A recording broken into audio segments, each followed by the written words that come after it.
This is Reverse Reset Restore, the podcast that aims to help reverse the effects of carrying around physical, mental, and emotional pain, encouraging exploration of different ways to reset our beliefs and behaviors to restore our relationship with ourselves and others. I'm your host, Sally, and this is my real-life journey of overcoming my own damaging beliefs. Change comes from within.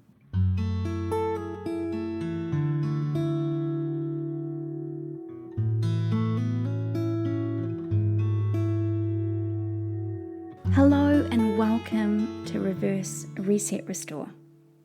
Today, I want to talk about disappointment. Disappointment can be a challenging emotion, especially when it's linked to feeling unsupported by others.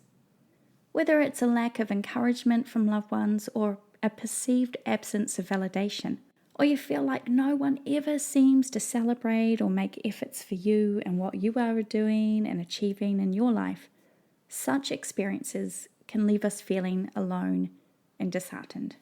Disappointment is tied to expectations, and expectations come with strings attached. Those strings are our fears, our judgments, our false beliefs about ourselves. They show up as proof of our belief system that proclaims no one really cares about me or I don't matter. The thing is, no matter how much we might want to, we can't force anyone to show up in our lives.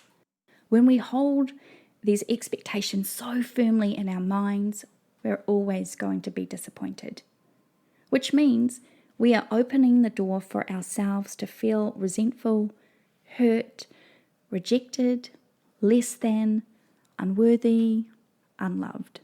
These types of feelings and their corresponding thoughts drive wedges between ourselves and those we love. I know, because there have been a number of times in my life where I have felt deeply disappointed by those around me. And that disappointment has left me feeling isolated, angry, ashamed, afraid, and like an imposter. I ummed and ahed about doing this particular episode. It's been sitting with me for a while, but one of the reasons I felt compelled to start podcasting was because I wanted to share my own experiences, no matter how painful, raw, or even current that they might be. I wanted to share because I know that there are many of us in this big, wide world that have similar thinking, feelings, and beliefs. And we use those three things to hurt us in our actions and our interactions with others. When I first started talking with my friends about starting up a podcast, I got a lot of support. Everyone seemed really excited for me. It bolstered my spirits. But the reality is, now that it's birthed, it's here in the world, a living entity of my personal journey, that support hasn't been there in the way I had hoped from some of the people I expected it from. It's been, at times, painful to feel that some of my closest friends have not shown up for me in this new adventure.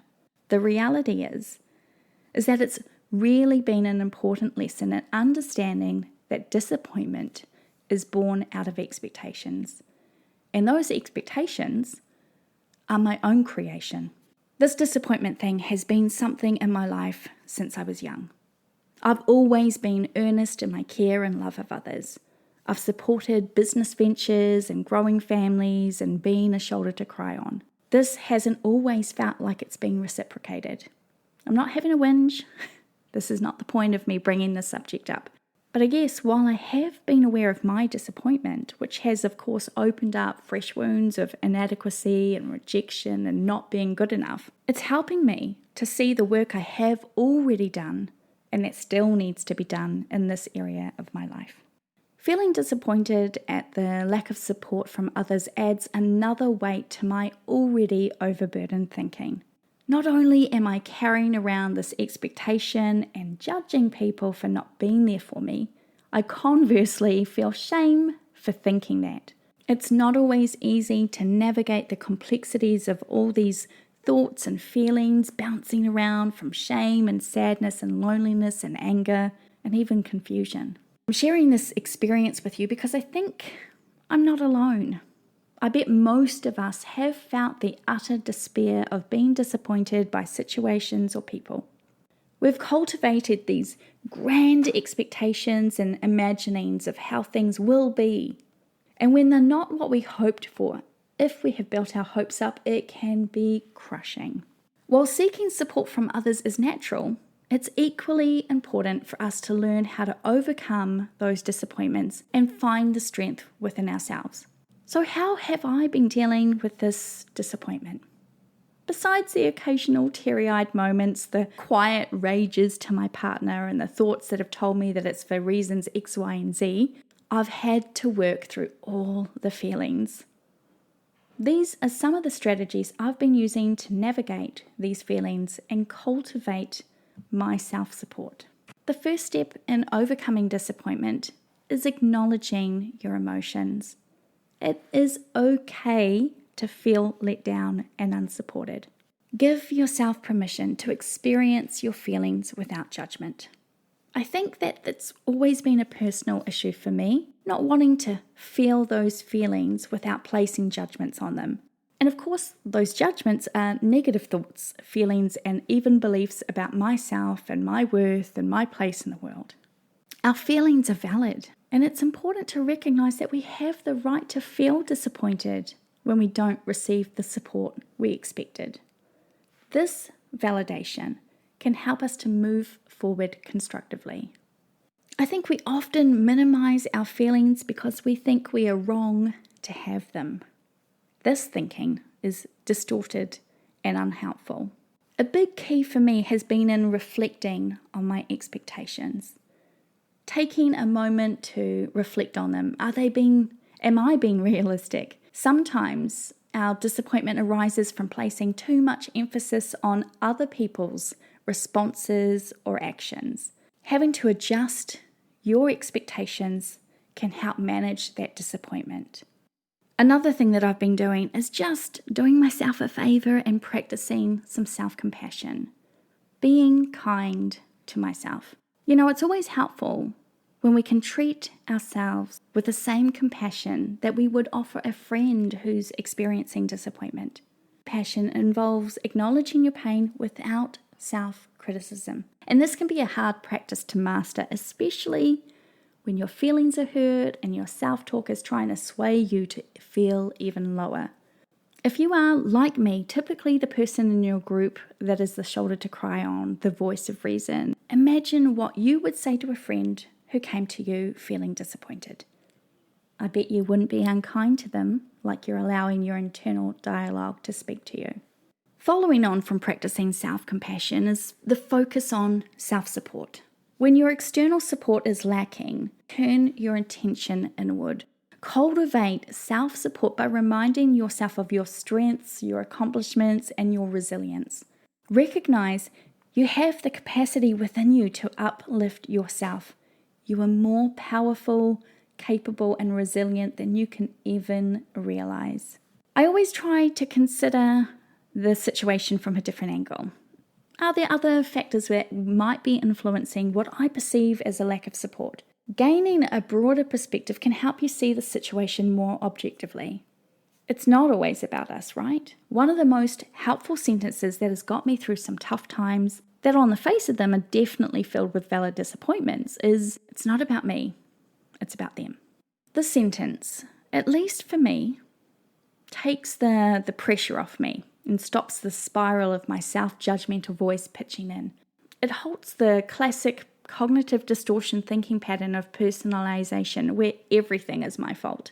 It removes my feeling of trying to control others or take on the responsibility for what other people are doing or not doing. When you can put these things into perspective or find a magic sentence that diminishes the painful feelings, you won't feel the same level of disappointment and its accompanying self-torture devices such as shame and rejection. When we are feeling disappointed, it's the time to embrace positive self-talk, replacing the negative self-talk that is loving its spotlight on the stage with positive affirmations will really change the way that you feel. Challenge the thoughts that reinforce feelings of unworthiness and replace them with statements that affirm your value and strength. Invest time in self-care activities that nourish your well-being. Engage in hobbies, exercise, spend time in nature, or practice mindfulness. Do something you absolutely love. These activities will help lift your spirits and improve your overall outlook. A guaranteed way to navigate your way out of disappointment and the expectations and the feeling of rejection and everything else that comes up swirling behind it is to practice gratitude. Shift your focus to the positive aspects of your life. Cultivating gratitude for the things that are going well can help counteract the impact of disappointment. And when your thoughts go running back to feeling that way, remember that you can rein them back in lovingly through giving thanks for the good in your life. Disappointment, well, it is a part of life. It's going to be something we all experience, and building resilience can help us bounce back. If I'm feeling disappointed about someone who I feel hasn't shown up in my life, I have to also reflect that maybe there's been times when I haven't shown up in others and they've felt disappointment because of their own expectations too.